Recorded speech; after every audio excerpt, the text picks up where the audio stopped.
मेरे साईं मेरे साईं मेरे साईं मेरे साईं मेरे साईं मेरे साईं मेरे साईं मेरे साईं।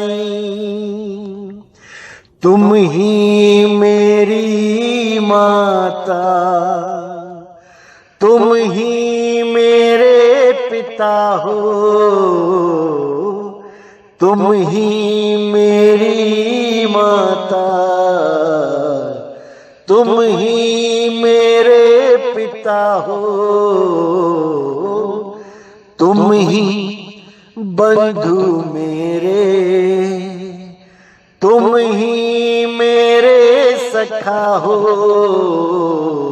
तुम ही बंधु मेरे, तुम ही मेरे सखा हो।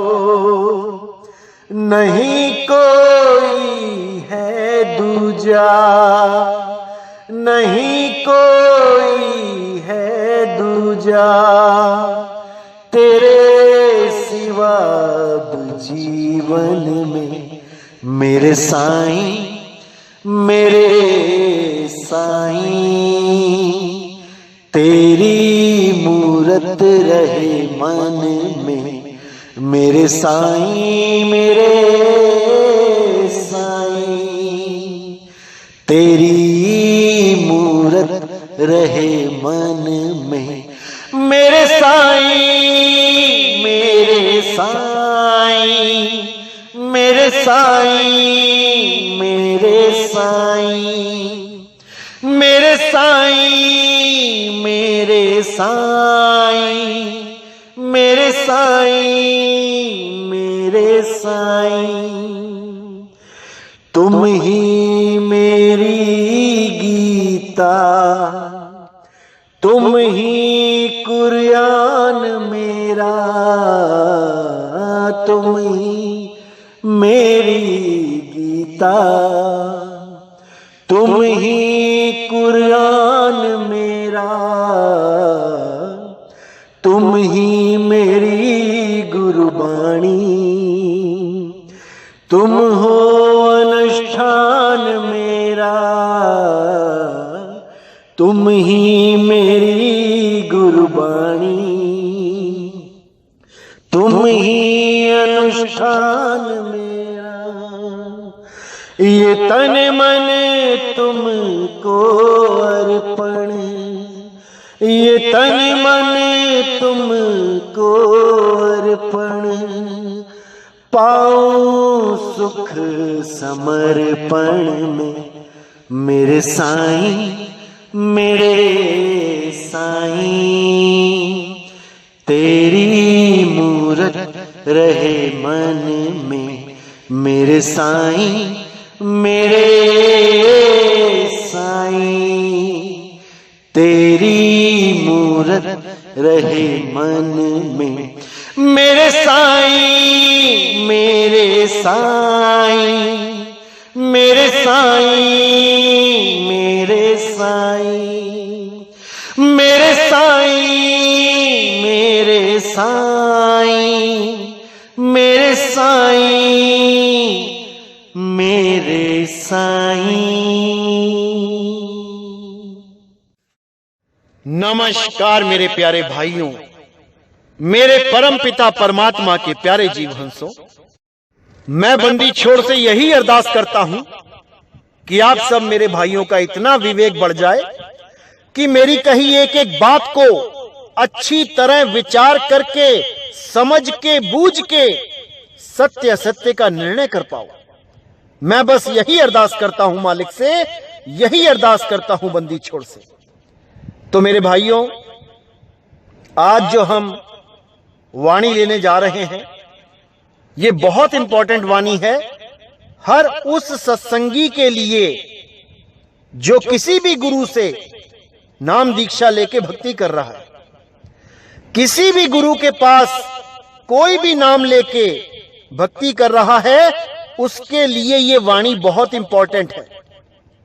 क्योंकि इस वाणी के माध्यम से उसने अपने जीवन को कैसे ढालना है, एक भगत के जीवन में क्या होना चाहिए और क्या नहीं होना चाहिए, इस वाणी के माध्यम से आपको हर चीज समझ में आएगी। बहुत इंपॉर्टेंट वाणी है, इसलिए पूरे विवेक के द्वारा इस वाणी को समझना है और अपना हित और अहित दोनों पे विचार करना है कि हमारा हित कहां है और हमारा अहित कहां है। क्योंकि ये दुनिया है मेरे भाई, ये दुनिया जीने नहीं देती, ये कुछ ना कुछ अड़ंगा लेके बैठी ही रहती है तुम्हारे जीवन में अड़ंगे डालने के लिए। लेकिन ये तुम्हारे ऊपर निर्भर करता है कि तुम इस दुनिया के जाल में फंसोगे या नहीं, क्योंकि सारे फैसले तुमने करने हैं। तुम्हारे द्वारा ही तुम्हारा कल्याण और तुम्हारा नाश होता है। तुम ही हो जो अपना भला भी कर सकते हो, अपना बुरा भी कर सकते हो। ये ब्रह्मा जी की कलम तुम्हारे ही हाथ में है। अपना चाहे अच्छा लिख लो, चाहे अपने लिए गड्ढे खोद लो, ये सब तुम्हारे ही हाथ में है। तो आज की जो वाणी बताई जा रही है, इस पे पूरा विचार करना है और एक एक बात को अच्छी तरह समझना है। क्योंकि अब आप सत्संग से जुड़ रहे हैं, आपको पता होना चाहिए कि सत्संग से जुड़ने के बाद भी, नाम दीक्षा लेने के बाद भी आपने क्या करना है और क्या नहीं करना है, किन बातों पे ध्यान देना है, किन बातों पे बिल्कुल ध्यान नहीं देना है। क्योंकि नाम दीक्षा का मकसद होता है सूरत को स्थिर करना। नाम दीक्षा ली ही इसीलिए जाती है कि हम अपनी सूरत को मालिक के चरणों में स्थिर कर सकें, ना कि नाम दीक्षा इसलिए ली जाती है कि आपके पासपोर्ट पे ठप्पा लग गया है, अब आपकी मुक्ति होनी ही होनी है। ऐसा नहीं होता भाई, सारा खेल सूरत का है। अगर सूरत संसार में फंस गई तो भाई मालिक से दूर है, और अगर सूरत स्थिर हो गई तो मालिक दूर नहीं है। इसीलिए साहिब ने बोला, अरे सूरत फंसी संसार में, ता से पड़ गई दूर, सूरत बांध स्थिर करो, आठों पहर हुजूर। अब ये कैसे स्थिर करनी है, क्या करना है, ये तो भेदी गुरु बता देगा, लेकिन स्थिर करना तो आपने है। स्थिर कैसे होती है और अस्थिर कैसे होती है, इस पे विचार करना है। क्या वो कारण है जिसकी वजह से सूरत बार बार भटक जाती है? ध्यान करते हैं, ध्यान धरते हैं, ध्यान लगता नहीं। क्यों? क्योंकि ध्यान कहीं और फंसा पड़ा है। कैसे लगेगा? डॉक्टर ने कह दिया किडनी फेल है, 1000 रुपए की डिश खा लो, लेकिन ध्यान किडनी में है, डिश का स्वाद ही नहीं आएगा। अब करना क्या है? अब जो इस भजन में बताया जा रहा है वो करना है, और पूरी लगन से करना है। पूरा विचार करके इस भजन को अपने जीवन में अपना लेना है। इस भजन के द्वारा आपकी 99% दुविधाएं खत्म हो जाएंगी। अब मात्र 1% जो बची वो आपके हाथ में है कि आपने अमल करना है कि नहीं करना है। अगर आपने इस भजन पे अमल कर लिया तो सारी दुविधाएं खत्म, 100% काम खत्म। और अगर आप इस पे अमल नहीं कर पाए तो मेरे भाई अब भटकने के अलावा और कोई रास्ता नहीं है। ऐसे ही भटकते रहोगे, जन्मों जन्मों तक भटकते रहोगे।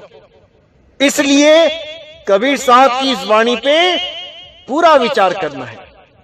तो आइए सुनते हैं क्या कहती है वाणी। मन की तरंग मार लो बस हो गया भजन, आदत बुरी सुधार लो बस हो गया भजन। आए हो तुम कहां से, जाना तुम्हें कहां है, इतना ही विचार लो बस हो गया भजन। मन की तरंग मार लो बस हो गया भजन। पूरी गहराई से समझना है। मात्र 2 लाइनें हैं, लेकिन इसके पीछे इतना बड़ा कारण है कि लोगों का भजन नहीं बन पाता। नाम दीक्षा लेते हैं लेकिन भजन ही नहीं बन पाता। फिर कहते हैं कि कुछ होता ही नहीं है। 1 साल हो गया, 2 साल हो गए, 10 साल हो गए, कुछ होता ही नहीं, कुछ बनता ही नहीं। तो वाणी क्या समझा रही है? मन की तरंग मार लो बस हो गया भजन, आदत बुरी सुधार लो बस हो गया भजन। जितनी भी ये गंदी आदतें हैं उसको पहले कंट्रोल करो। मीट खाते हो मीट छोड़ो, दारू पीते हो दारू छोड़ो, बीड़ी सिगरेट जर्दा तंबाकू गांजा भांग अफीम कुछ भी नशीली चीजें हैं उसको छोड़ो। उसके बाद सूरत को स्थिर करना सीखो। अब छोटी सी बीड़ी तुम्हारी सूरत को भगा भगा के गलियों में दुकानों पे धक्के खिलवा रही है, तो भजन क्या बनेगा? तो सूरत कैसे स्थिर होगी? इसीलिए बोला कि मन की तरंग मार लो बस हो गया भजन, आदत बुरी सुधार लो बस हो गया भजन। ये मन 10 बार बोल दे दिन में कि आज दारू पीते हैं, नहीं पीना। बार बार बोले बीड़ी पीनी है, नहीं पीनी। बार बार बोले गांजा पीना है, नहीं पीना। फिर देखो क्या होता है। एक दिन परेशान होगा, दूसरे दिन परेशान होगा, तीसरे दिन होगा, धीरे धीरे धीरे धीरे स्थिर होने लग जाएगा। धीरे धीरे सूरत स्थिर होने लग जाएगी, मन का साथ छोड़ देगी और फिर सूरत शब्द में स्थिर होना शुरू हो जाएगी। तो कहते हैं मन की तरंग मार लो बस हो गया भजन, आदत बुरी सुधार लो बस हो गया भजन। आए हो तुम कहां से, जाना तुम्हें कहां है, इतना बस विचार लो हो गया भजन। तुम इस देही में आए कहां से हो और देही छोड़ के कहां जाओगे, तुम इस पे विचार कर लो बस हो गया भजन। कहां परमात्मा को ढूंढने के लिए बाहर भटक रहे हो, कहां गलियों गलियों में नदियों नालों में ढूंढ रहे हो, कहां बन बन में ढूंढ रहे हो। अरे भाई, वो तुम्हारी आत्मा में विराजमान है, वो तुम्हारे घट में है और तुम उसे बाहर ढूंढते हो। वो ऐसे कभी नहीं मिलने वाला। उसको खोजना है तो पहले खुद की खोज करो। खुद को जानो मैं क्या हूं। क्या मैं 5 तत्वों का शरीर हूं? बिल्कुल नहीं। जब तक मैं खुद को नहीं जान पाया तब तक मैं परमात्मा को नहीं जान पाऊंगा, क्योंकि मेरा परमात्मा मेरी आत्मा में वास करता है। अरे तेरा साईं तुझ में है, जाग सके तो जाग। तेरे शरीर में नहीं है, तेरी आत्मा में है। पहले आत्मा का ज्ञान पकड़ो, आत्म ज्ञान को जानो, आत्म ज्ञान को पहचानो, तब जाके उस मालिक का दीदार होगा। इससे कोई फर्क नहीं पड़ता कि आप हिंदू हो, आप मुसलमान हो, आप सिख हो, आप ईसाई हो। अरे भाई, जो हड्डी हिंदू में है वही हड्डी मुसलमान में है, जो खून हिंदू में है वही मुसलमान सिख ईसाई में है। जो 5 तत्वों का शरीर हिंदू ने लिया है वही 5 तत्वों का मुसलमान सिख ईसाई लेके बैठे हैं। लेकिन इन सब में से कोई भी शरीर नहीं है। शरीर तो एक रथ है और उस रथ को चलाने वाला ये जीवात्मा है। इसी को गीता में शर पुरुष और अक्षर पुरुष कह के बयान किया गया है कि हे अर्जुन, इस संसार में दो प्रकार के पुरुष हैं, एक शर और एक अक्षर। शर पुरुष तो सबके शरीरों को मानो जो नाशवान हैं, और अक्षर अविनाशी उस जीव को मानो जो इन रथों का, जो इन शरीरों का स्वामी है। यही ओम और सोहम कहलाते हैं। इसी को गरीबदास जी ने बोला है, ओहम काया मरमर जाए, सोहंग फिर गोता खाए। ये काया जब छूटती है तो जीव को समझ नहीं आता कि अब क्या किया जाए, क्योंकि वो अपने स्वरूप को ना जानकर अपने आप को शरीर मान बैठता है। और जब शरीर मानता है तो शरीर खत्म होने का भय भी होता है, क्योंकि जीव अवस्था में भय खत्म हो ही नहीं सकता। जीव अमर अविनाशी है, लेकिन भय में रहता है, निर्भय नहीं है। इसीलिए साहिब ने बोला, जीव सोई जो जुग जुग जीवे, उत्पत परलय माही, देह धरे भर में 84, निर्भय कब हूं नाही। अब इसको निर्भय पद में लाने के लिए क्या करना है, इसके पद को उच्च कर देना है। यानी अब तीसरे पुरुष का जिक्र करते हुए गीता में बोला गया, हे अर्जुन, इन दोनों में से पूजनीय कोई नहीं है, उत्तम पुरुष तो अन्य है। वो तीसरा पुरुष कौन है? वो शुद्ध चैतन्य स्वरूप आत्मदेव है, और उसी आत्मदेव में परमात्मा का वास है। इसी को समझना है। जब तक ये सूरत शरीर को पकड़ के बैठी है, ये अज्ञानता में है, और जब ये सूरत शब्द गुरु को पकड़ लेती है तो ये ज्ञान में आ जाती है। अब इसी को समझना है।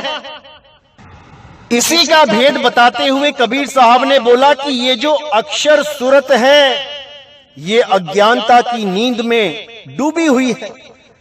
इसी को कबीर सागर में सृष्टि रचना के आधार पर समझाया गया कि अक्षर पुरुष जो है उसे नींद आ जाती है, और नींद में काल भगवान की उत्पत्ति हो जाती है, यानी शरीर उत्पन्न हो जाता है। इसी को कबीर साहब ने बार बार समझाया कि जब तक ये अक्षर पुरुष सोता रहेगा, बार बार सोता रहेगा, ये काल भगवान बार बार पैदा होता रहेगा। इसीलिए साहिब ने बोला, अब तू जाग जा, अब तू ज्ञान में आ जा। जागने का मतलब है ज्ञान में आ जाना, और सोने का मतलब है अज्ञान दशा में रह जाना। तो साहिब कहते हैं, अक्षर पुरुष अगर दोबारा सो जाएगा तो ये काल फिर पैदा हो जाएगा। यानी ये सूरत अगर अज्ञान में रह गई तो दोबारा से देह छोड़ के दोबारा देह पकड़ लेगी। इसीलिए साहिब कह रहे हैं, मैं कहता हूं जागत रहियो और तू जाता है सोई रे, तेरा मेरा मनवा कैसे एक होई रे। तेरा और मेरा मन एक नहीं हो पाएगा। यानी जो ज्ञान मैं समझा रहा हूं वो तू समझ ही नहीं पा रहा। मैं कह रहा हूं कि तू अपने हंस रूप को पहचान ले, तू अपने शुद्ध चैतन्य स्वरूप को पहचान ले, और तू अपने शरीर से ही पीछा नहीं छुड़वा पा रहा। तू अपने आप को आदमी और औरत मान रहा है, तेरा क्या हाल होगा अंत में। इसीलिए बार बार साहिब समझा रहे हैं कि तुम शरीर नहीं हो भाई, तुम आत्मदेव हो, अपने आप को पहचान लो। यही कृष्ण जी बार बार समझा रहे हैं अध्याय 2 में कि हे अर्जुन, ये जितने भी राजा महाराजा सामने खड़े हैं, इनको शरीर मत समझना, ये आत्मदेव हैं। ऐसा कोई समय नहीं था जब ये नहीं थे, और ऐसा कोई समय नहीं आएगा जब ये नहीं होंगे। कैसे नहीं होंगे? आत्म स्वरूप में नहीं होंगे। ऐसा कोई समय नहीं आएगा जब ये आत्म स्वरूप में नहीं होंगे। ये शरीर तो नाशवान है, ये तो अभी युद्ध में सारे शरीर खत्म हो जाएंगे, लेकिन फिर भी आत्मा का बाल बांका नहीं होगा, क्योंकि आत्मा को ना तो कोई शस्त्र काट सकता है, ना अग्नि जला सकती है, ना वायु सुखा सकती है, और ना ही जल इसको भिगो सकता है। इसलिए केवल अपने आत्म स्वरूप को पहचानो और जन्म मरण से मुक्त हो जाओ। यही मूल ज्ञान है, यही गीता का सार है, जो हम सब नहीं समझ पा रहे हैं। अध्याय 2 पढ़ के देखिए क्या लिखा है उसमें, और उस पे अमल कीजिए। तो आगे क्या कहती है वाणी? कोई तुम्हें बुरा कहे तुम सुनकर करो क्षमा, वाणी का सुर संभाल लो, बस हो गया भजन। मन की तरंग मार लो, बस हो गया भजन। अब यहां साहिब ने बिल्कुल क्लियर कर दिया कि कोई तुम्हें बुरा कहे, सबसे इंपॉर्टेंट बात यही है मेरे भाइयों, क्योंकि हमारी जो सूरत है वो स्थिर इसलिए नहीं हो पाती क्योंकि हमें परमात्मा से ज्यादा दुनिया की चिंता रहती है। हमें यह नहीं लगता कि मैं भजन पे नहीं बैठूंगा या मैं भक्ति नहीं करूंगा तो परमात्मा क्या कहेंगे। हमें इससे ज्यादा फर्क पड़ता है कि हमारे बारे में दुनिया ने क्या कह दिया। हाय किसी ने मुझे कहीं गाली तो नहीं दे दी, हाय किसी ने मेरी कहीं बेइज्जती तो नहीं कर दी, हाय किसी ने मेरे लिए कहीं कुछ गलत तो नहीं बोल दिया, मेरी इज्जत का क्या बनेगा। ऐसे जो विचार मन में आते हैं यही तुम्हारी सूरत को टिकने नहीं देते। साहिब कह रहे कोई तुम्हें बुरा कहे तुम सुनकर करो क्षमा। एक सत्संगी का जीवन कैसा होना चाहिए? अगर कोई उसके बारे में झूठ सच बोल भी देता है, खुंदक में आके या मानो गुस्से में आके अगर किसी ने तुम्हारे बारे में बुरा बोल भी दिया तो तुम्हारा क्या चला गया, क्या बुरा हो गया तुम्हारा? अरे 52 अक्षर ही हैं। जब वो तुम्हारी तारीफ कर रहा था तब तुम्हारा मन खुश हो रहा था, और जब उसी आदमी ने तुम्हें 4 बातें सुना दी तो तुम्हारा मन दुखी हो गया। इसका मतलब कि तुम अभी मन से ऊपर उठे ही नहीं हो। अभी तुम्हें सुख और दुख यानी मन के नीचे की अवस्थाएं विचलित कर रही हैं। अभी तुम आत्मज्ञान की ABCD भी कवर नहीं कर पाए और बातें कर रहे हैं बड़ी बड़ी। तो इसीलिए साहिब ने कहा कि अगर कोई तुम्हें गलत बोल भी रहा है तो तुम उसको क्षमा कर दो, क्योंकि क्षमा से बड़ा इस दुनिया में और कुछ नहीं है। जो सबसे बड़ा दान है वो क्षमा दान है। अगर आप किसी को क्षमा करोगे तभी मालिक आपको क्षमा करेंगे। अरे आपने कितने पाप किए हैं, आपने कितने लोगों का दिल दुखाया है, अगर गिनने में आ जाओगे तो पूरा जीवन निकल जाएगा। और अगर तुम किसी एक को भी क्षमा नहीं कर सकते तो ये आस मत लगाना कि परमात्मा तुम्हें क्षमा करेगा, तुम्हें भी सारा हिसाब देना पड़ेगा। इसलिए मेरे भाइयों, अगर आपको कोई कुछ गलत बोल भी देता है तो आप उसको सुनकर क्षमा कर दो। आप उससे बहस मत करो, आप उसको पलट के जवाब मत दो। अरे आवत गाली एक है, उल्टत होए अनेक, कहे कबीर नहीं उल्टिए, वो रही एक की एक सच्चे संत की, एक सच्चे भगत की ये निशानी है कि वो कभी भी अपने निंदकों की पलट के बुराई नहीं करता, वो निंदक को प्रेम करता है। अरे निंदक नियरे राखिए, आंगन कुटी छवाए, बिन साबुन पानी बिना निर्मल करे सुहाए।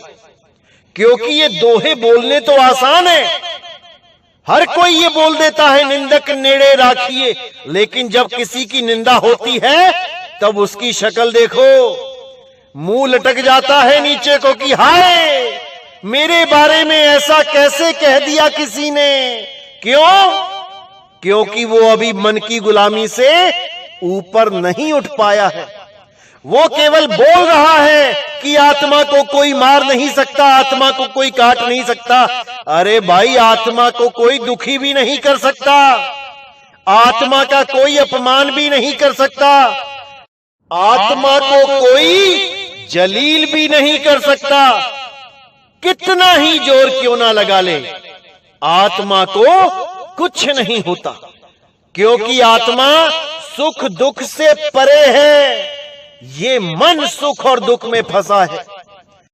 अगर किसी की कड़वी बातें सुन के आपको दुख होता है तो समझ जाना अभी भक्ति नहीं बन रही है, अभी बहुत कुछ करना पड़ेगा। अगर किसी के कड़वे वचन सुन के तुम्हें रातों को नींद नहीं आ रही तो समझ जाना अभी दिल्ली बहुत दूर है। याद रखना मेरे भाइयों, खोद खाद धरती सहे और कांट छांट बनराए, कटु वचन साधु सहे और से सहा ना जाए।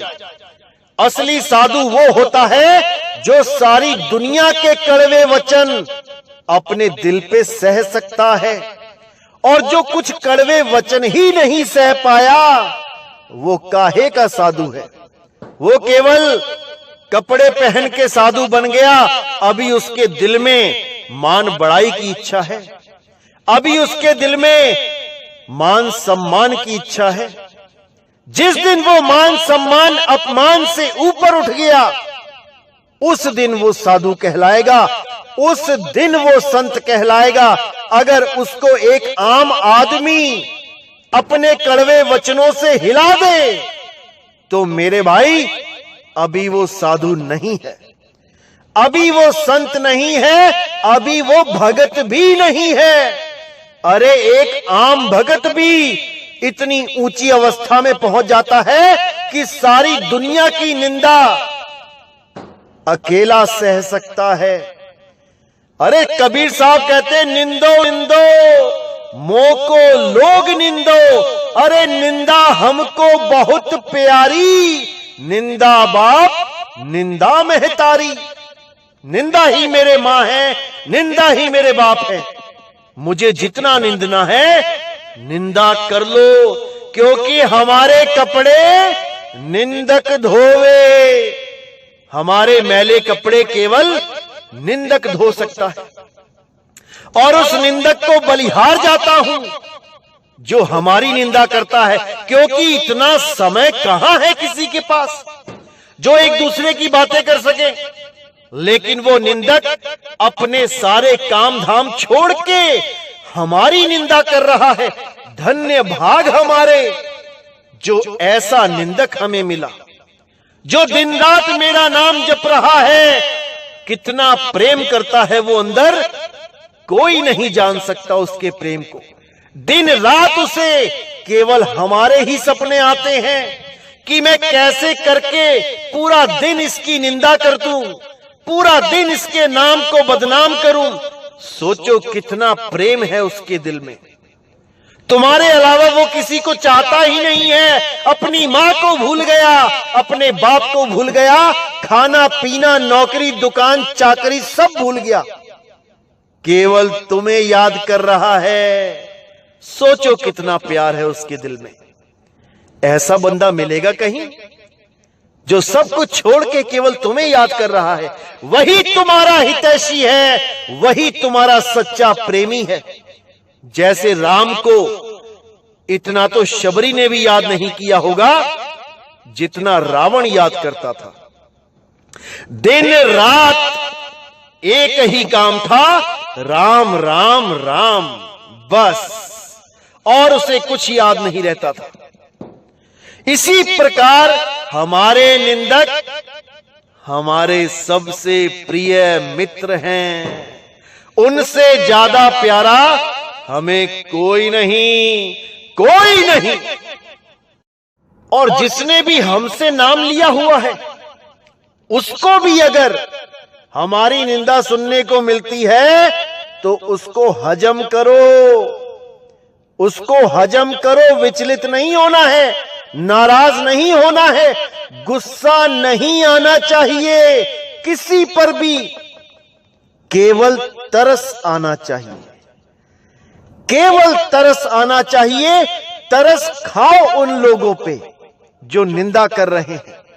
तुम्हारे मुंह से कोई कड़वा वचन नहीं निकलना चाहिए। मुझे कभी भी ऐसा पता नहीं लगना चाहिए कि हमारा कोई शिष्य किसी निंदक से कहीं बहस कर रहा है। बिल्कुल भी नहीं। ये काम एक सच्चे कबीर पंथी का हो ही नहीं सकता। जो भी कबीर पंथ में है, इस भजन को अच्छी तरह समझ लो। इस भजन को अपने जीवन में ढाल लो, क्योंकि ये पहली सीढ़ी है। अगर इतना भी तुम नहीं कर पाए तो मेरे भाई आगे भक्ति बन ही नहीं पाएगी। क्योंकि जैसे ही तुम सूरत को स्थिर करना शुरू करोगे, कोई ना कोई काल का दूत आके तुम्हें एक गाली दे देगा और तुम्हारी सारी भक्ति जीरो। क्योंकि तुम्हें ज्यादा परेशानी इसमें है कि मुझे गलत क्यों बोल दिया। इसमें परेशानी नहीं है कि मुझे परमात्मा क्यों नहीं मिल रहा, वो सब भूल जाओगे। अब इस पे दिमाग चला जाएगा पूरा दिन कि मुझे गलत कैसे बोल दिया, मेरे गुरु को गलत कैसे बोल दिया। अरे किसी का मुंह कोई नहीं पकड़ सकता। जो बोल रहा है बोलने दो।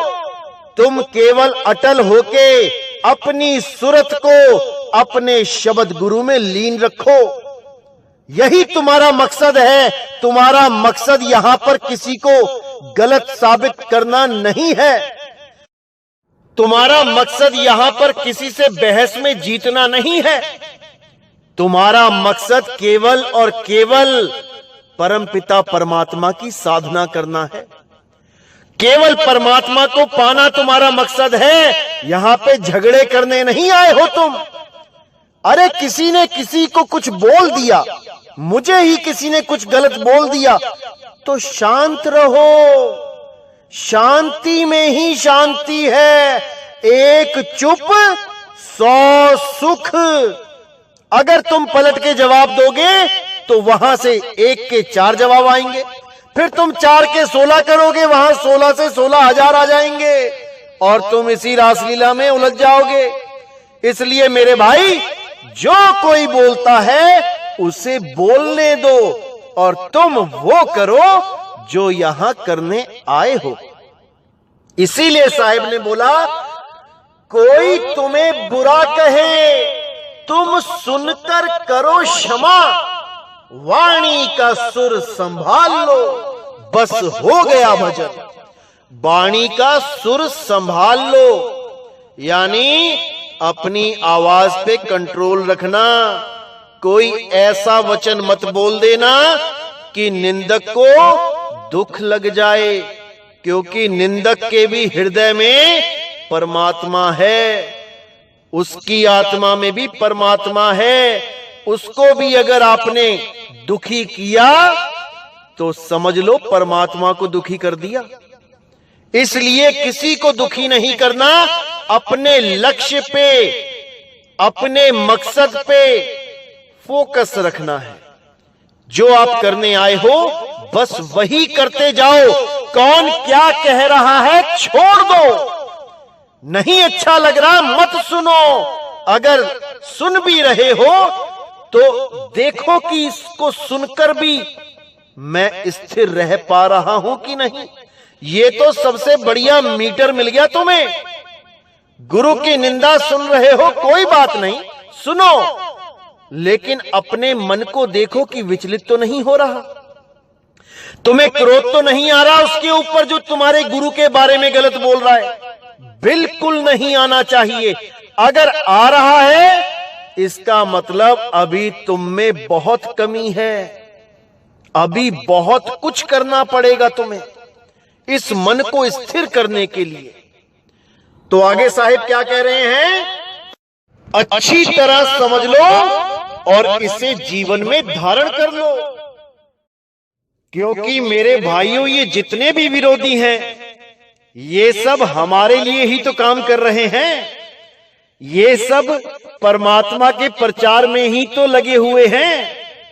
पूरा दिन नितिन नितिन नितिन करते हैं और बिना दिहाड़ी लिए, बिना पैसा लिए पूरा दिन मेरा नाम लेके प्रचार करते हैं। आप यकीन नहीं करोगे, हजारों फोन आते हैं मुझे, हजारों, और बोलते हैं कि आपका सत्संग सुन के हमारे तो रोंगटे खड़े हो जाते हैं, आपका सत्संग सुन के हमारा जीव जाग गया, हमें सत्य असत्य का पता लग गया।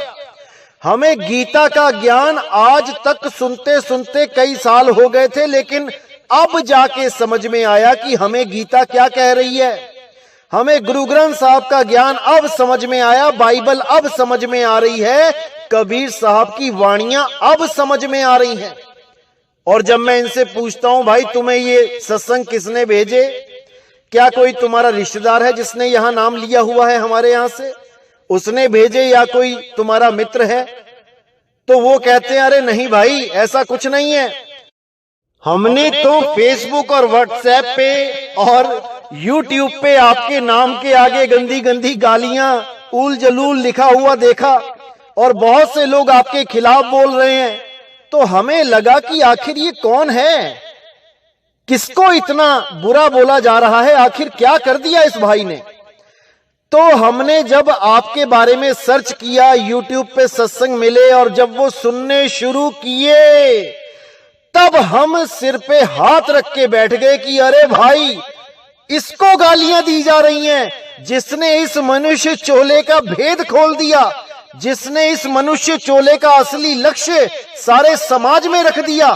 सारे गुरुओं ने सबको उलझा के रखा था और इस अकेले ने सबको सुलझा के रख दिया। उसके खिलाफ इतनी गालियां, इतना बुरा बोला जा रहा है उसको। तो वो भी कहते हैं कि अब हमें यकीन हो गया कि उस जमाने में संतों के साथ कैसा व्यवहार होता होगा। उन संतों को जहर तक पिलाया गया, उन संतों को सूलियों पे चढ़ाया गया, उन संतों की गर्दनें तक काट दी, क्योंकि वो सत्य बोलते थे, क्योंकि उन्होंने सत्य का डंका बजाया, उन्होंने पाखंडवाद को मिटाया। इसीलिए आपका भी इतना विरोध होता है। लेकिन हमें इन लोगों से फायदा हो गया, क्योंकि हम आपके साथ जुड़ गए। अब ये क्या बोलते हैं, क्या कहते हैं, उससे हमें कोई मतलब नहीं। हमें जो इस मनुष्य चोले में चाहिए था, हमें मिल गया। तो एक भाई है, ऐसी तो हजारों ऑडियो आती है, लेकिन इस भाई की ऑडियो में चलाना चाहूंगा। आप सुनिए क्या कहता है ये भाई। साहिब गोविंदगी सर, मैंने आपके खिलाफ एक वीडियो देखा, वो आपको पाखंडी कह रहा है सर, मेरे को उस पर तरस आ रहा है। साहिब उसको सतबुद्धि दे, सतनाम सत साहिब। नेकी सभी के साथ में बन जाए तो करो, मत सरबदी का भार लो, बस हो गया भजन। इतना ही विचार लो, बस हो गया भजन। मन की तरंग मार लो, बस हो गया भजन। यानी अगर तुम किसी के साथ नेकी नहीं कर सकते तो भाई बदी भी मत करो। अगर तुम किसी का भला नहीं कर सकते तो बुरा भी मत करो। अगर कोई तुम्हारा मित्र भी है और तुम उसके साथ रहते हो, उसके साथ मित्रता निभा रहे हो, और तुम्हें पता लग जाए कि वो मित्र दगाबाज है, फिर भी आप उसको बुरा भला मत कहो और आप उसको केवल त्याग दो। आप उससे दूरी बना लो। उसको ना तो कुछ बुरा कहना है और ना ही किसी और को कहने देना है, क्योंकि आपको पता लग गया कि वो आपका सगा नहीं है, आपका मित्र नहीं है। तो आप उससे केवल किनारा कर लो। किनारा करने में ही भलाई है, ना कि उसका दिल दुखाओ, उसको गलत बोलो, क्योंकि किसी का भी दिल दुखाने का हक आपको किसी ने नहीं दिया। परमात्मा चाहते हैं कि मेरे सारे बच्चे अपने एक साथ रहें, बिना धर्म जात पात के भेद के इस दुनिया में शांति से रहें और भक्ति करके सदा सदा के लिए मुक्त हो जाएं। परमात्मा तो हमेशा से ही यही कहते आए हैं। कबीर खड़े बाजार में सबकी चाहें खैर, और ना काहू से दोस्ती ना काहू से बैर। अगर दोस्ती रखनी है तो रखो, अगर दोस्ती नहीं रखनी है तो बैर भी मत रखो। कोई जरूरी नहीं कि सारे दोस्ती रहे तुम्हारे। यह सारे दुश्मनी बने तुम्हारे। अपने काम से काम रखो, जो कार्य आप यहां करने आए हो उसको आप निपटाओ और इस दुनिया को सदा के लिए अलविदा कह के निकल जाओ। अरे यहां बड़े बड़े राजा नहीं बचे, आप यहां पर कैसे रहोगे? बड़े बड़े ऋषि मुनि नहीं यहां पे रह पाए, आप यहां पर कैसे रहोगे? सबका समय आने वाला है, सबको जाना पड़ेगा। जाने से पहले बस एक काम पूरा करके जाना है कि हमारी सूरत शब्द में टिक जाए, बस। इसके अलावा कोई मान अपमान हानि लाभ मकान दुकान, अरे भैया कुछ साथ नहीं जाने वाला, सब यहीं रह जाएगा। आज बड़े बड़े मान सम्मान प्राप्त कर रहे हो, कल को तुम्हारी फोटो के ऊपर माला पड़ जाएगी। और आज यहां पर तुम्हें लग रहा है कि हाय मुझे ऐसे बोल दिया वैसे बोल दिया, मुझे गालियां दे दी, कल को वही लोग तुम्हारी तारीफ करेंगे जब तुम इस दुनिया से चले जाओगे। वही लोग कहेंगे बहुत अच्छा था, बहुत बढ़िया बंदा था। उससे कोई फर्क नहीं पड़ता। तुम यहां पर मान और अपमान इकट्ठा करने नहीं आए हो, तुम यहां पर केवल अपना बिगड़ा हुआ कार्य संवारने आए हो। जो सूरत तुम्हारी भटक गई है उसको स्थिर करने के लिए आए हो। इसीलिए इंसानी चोला मिलता है, और कोई चोला इसीलिए नहीं मिला आपको ताकि आप इस कार्य को इस बार पूर्ण कर पाएं। लेकिन हम छोटी छोटी बातों से विचलित हो जाते हैं। इसलिए मेरे भाइयों, अच्छी तरह इस चीज को समझ लो कि इन चक्करों में नहीं पड़ना है। कोई कुछ बोलता है, बोलने दो, उसका मुंह है, परमात्मा ने उसको बोलने की ताकत दी है। वो अच्छा बोल रहा है या बुरा बोल रहा है, वो सच बोल रहा है या वो अपने मन की भड़ास निकाल रहा है, झूठ बोल रहा है, बिना सबूतों के बात कर रहा है, करने दो, तुम्हें कोई फर्क नहीं पड़ना चाहिए। तुम केवल भक्ति करो, अपने मालिक को याद करो, बाकी सब उस परमात्मा पे छोड़ दो। वो बद्दी छोड़ है, वो जानी जान है, वो सब जानता है। तो आगे क्या कहती है वाणी? सिद्धांत साफ साफ सदगुरु कबीर का, निज हंस रूप धार लो, बस हो गया भजन, मन की तरंग मार लो, बस हो गया भजन। यानी यहां पे बिल्कुल साफ क्लियर कर दिया मालिक ने कि हमारा एक ही सिद्धांत है इंसानी चोले का, कि अपने निज हंस स्वरूप को धारण कर लो। जो शरीर तुमने धारण कर लिया है वो ही तुम्हारी भूल है। अब इस भूल को हमने ठीक करना है। कैसे कर पाएंगे? जब हम अपने निज स्वरूप को प्राप्त कर पाएंगे। और निज स्वरूप को प्राप्त करने के लिए हमें एक भेदी गुरु की जरूरत पड़ती है, जो हमें हमारा ही भेद बताता है कि क्या है हमारा निज स्वरूप और क्या है हमारा देह स्वरूप। क्योंकि देह स्वरूप को जब तक आप अपना स्वरूप मानोगे, मुक्ति कभी नहीं मिल सकती। क्योंकि जैसे ही देह छोड़ने की बात आएगी, आप एकदम विचलित हो उठोगे कि मैं शरीर कैसे छोड़ूं, मैं शरीर को छोड़ के कहां जाऊं, चाहे कोई किसी भी धर्म का क्यों ना हो, विचलित हो जाएगा।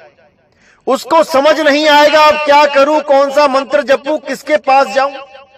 लेकिन अगर भेदी गुरु उसके जीवन में आ चुका है तो वो उसको तरीका बता देगा कि बेटा जैसे ही अंत समय आएगा, तुमने वो करना है जो मैं तुम्हें समझा रहा हूं। उसके बाद केवल शरीर को त्यागना शेष रह जाता है। अपने स्वरूप को प्राप्त करके इस शरीर को केवल त्यागना है, मरना नहीं है। कोई नहीं मरेगा, केवल इस शरीर को त्यागेगा। और त्याग के कहां जाना है, ये भेदी सतगुरु आपको बता देगा। अब आपका आना जाना सदा के लिए समाप्त हो जाएगा। साहिब कहते हैं, अरे कहां से आया कहां जाएगा, खबर करो अपने तन की। अरे सतगुरु मिले तो भेद बतावे, खुल जावे अंतर खिड़की। वो ज्ञान रूपी चक्षु खुल जाएगा और तुम्हें समझ में आ जाएगा कि मैंने कहां जाना है। और उसके बाद कोई भी शरीर धारण करने की आवश्यकता ही नहीं रह जाएगी, क्योंकि उसके बाद ना कहीं आना ना कहीं जाना, आपे में आप समाना। और कैसे समाओगे? विहंगम चाल से। अब ऐसे भी कई अज्ञानी जीव हैं जो ये बोलते हैं कि नितिन दास कहता है ना कहीं आना ना कहीं जाना, आपे में आप समाना, और फिर पक्षी की तरह उड़ा भी देता है विहंगम चाल से। पक्षी तो उड़ के चला गया। अरे मेरे भाई, पक्षी तो पहले ही उड़ के गलत जगह बैठा हुआ है। इसको यहां से उड़ाना है जहां पर ये बैठ गया है, और कहां पहुंचाना है? जहां पे उसका निज स्वरूप है। जैसे तुम शीशे के सामने खड़े हो और तुम्हारी सूरत शीशे में है, अब शीशे से हटा के विहंगम चाल से तुम्हें तुम तक ही पहुंचाना है। तो शीशे से हटके तो खुद तक आना ही पड़ेगा, या शीशे में ही रह जाना है। इसको नहीं कहेंगे ना कहीं आना ना कहीं जाना। जा तो तुम चुके हो, अब तुम्हें वापस तुम्हारे स्वरूप तक लेके आना है। इसको कहते हैं ना कहीं आना ना कहीं जाना।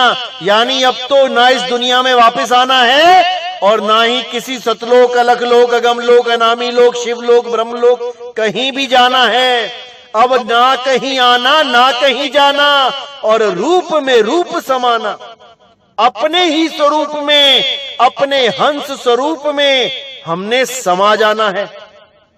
लेकिन हंस देही मत समझ लेना कहीं कि छठी देही हंस देही को अपना स्वरूप समझ लो। इसके ऊपर भी अभी सत्संग करूंगा मैं, क्योंकि बहुत से लोग हंस देही को अपना स्वरूप मान लेते हैं, जबकि कबीर साहब ने हंस देही का भी खंडन किया हुआ है, क्योंकि वो भी देही है, विदेही नहीं है। तो मेरे भाइयों, अच्छी तरह समझना है, ये भजन बहुत इंपॉर्टेंट है मालिक का, ये वाणी बहुत जरूरी है। इसको अपने जीवन में उतार लो, अपना लो इसको, इसकी चादर बना के ओढ़ लो, तभी तुम्हारे जीव का कल्याण होगा, तभी तुम्हारा आत्म कल्याण होगा। तो मेरे भाइयों, हर चीज को गहराई से समझना है और अपने आप को स्थिर रखना है सदा सदा के लिए। तो उम्मीद करता हूं कि मेरी बात आप समझ गए होंगे मैं क्या कहना चाह रहा हूं।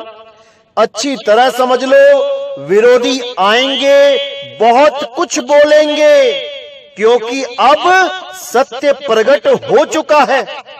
अब इस सत्य को आपने परखना है और सत्य से जुड़ना है। बाकी कौन क्या बोलता है, इससे आपको 1% भी फर्क नहीं पड़ना चाहिए। तब तो आप भक्ति कर सकते हो, वरना आपके बस की बात नहीं है कि आप यहां से मुक्त हो पाओ। अरे कबीर साहब ने 52 कसनियां दी हैं, आपको 52 अक्षरों की कसनी देनी पड़ेगी, 52 अक्षरों को सहना पड़ेगा, नहीं तो मन ऐसे ही विचलित होता रहेगा। कई लोग फोन करते हैं, जी पहले बहुत अच्छा ध्यान लग रहा था, अब ध्यान नहीं लग रहा। तो मैं पहले यही बात पूछता हूं, क्या भाई घर में किसी का कोई झगड़ा हो गया, या घर में कोई ऐसी विपत्ति आ गई, या कोई परेशानी आ गई, कोई बीमार हो गया, या ऐसा कुछ? तो कहती हैं, कुछ लेडीज कहती हैं, हाँ हमारी सास से अनबन हो गई, सासू माँ हमें टोकती रहती है, हमें कुछ ना कुछ नोक झोंक करती रहती है, उसकी बातें हमसे सहन नहीं होती हैं। अरे भाई, अगर उसकी बातें ही नहीं तुम सहन कर पा रहे हो तो तुम भक्ति क्या करोगे? तुम अपनी सास की बात सहन नहीं कर पा रहे हो, जिसने तुम्हें अपना लड़का दिया, अपना घर दिया, और मरने के बाद अपनी जमीन जायदाद, अपने गहने भी तुम्हारे लिए छोड़ जाएगी। तुम उस सास की बात नहीं सह पा रहे हो, तो तुम दुनिया की बातें कैसे सहोगे जो तुम्हें चवन्नी भी नहीं देगी? दुनिया तुम्हें चवन्नी भी नहीं देगी और तुम्हारी खाल खींच लेगी बातें सुना सुना के। तब तुम कैसे सहन करोगे जो तुम्हें अपने घर में ही थोड़ी सी बातें सुन के विचलित हो जाते हो। हर चीज को सहो, बातों को सहो। कोई ताना मार रहा है सहो, हां कोई अत्याचार कर रहा है वो मत सहो। कोई तुम्हें शारीरिक कष्ट दे रहा है वो मत सहो। अगर तुम सच में भगत बनना चाहते हो तो तुम्हें 52 अक्षरों की कसनी देनी पड़ेगी। चाहे एक कान से सुन लो मेरे भाई, चाहे दूसरे कान से सुन लो। लोगों की गालियां सहो, लेकिन तुम्हारे मुंह से एक भी गलत शब्द नहीं निकलना चाहिए। उस आदमी के बारे में तुम्हें कुछ नहीं बोलना है जो तुम्हें गलत बोल रहा है। फिर देखो कि तुम्हारे मन में कैसी स्थिरता आती है। फिर देखो कि कैसा भजन बनता है। फिर देखो कि दुनिया की परवाह कैसे तुम्हारे दिमाग से निकलती है और एक मालिक के साथ कैसे जुड़ते हो। तब तुम्हें जीवन में आनंद आएगा। तब तुम समझ पाओगे कि भक्ति क्या होती है। अभी केवल बातों की भक्ति है कि मैंने नाम ले लिया, मैं भगत बन गया। अरे परीक्षा तो अभी शुरू हुई है मेरे भाई। अभी तो परीक्षाएं बहुत सी देनी हैं। देखते जाओ क्या क्या होता है। तो आज का सत्संग मैं यही समाप्त करता हूं और उम्मीद करता हूं कि आप इस भजन को बार बार सुने और अपने जीवन में उतार लें। तो इसी के साथ मैं आज का सत्संग समाप्त करता हूं। बोलिए सतगुरु बंदी छोड़ वैराग साहिब की जय। बोलिए सतगुरु बंदी छोड़ मदन साहिब की जय। बोलिए सतगुरु बंदी छोड़ मेरे सतगुरु सत्य कबीर साहिब की सदा ही जय हो। सदा ही जय हो मेरे मालिक की साहिब बंदगी सत न।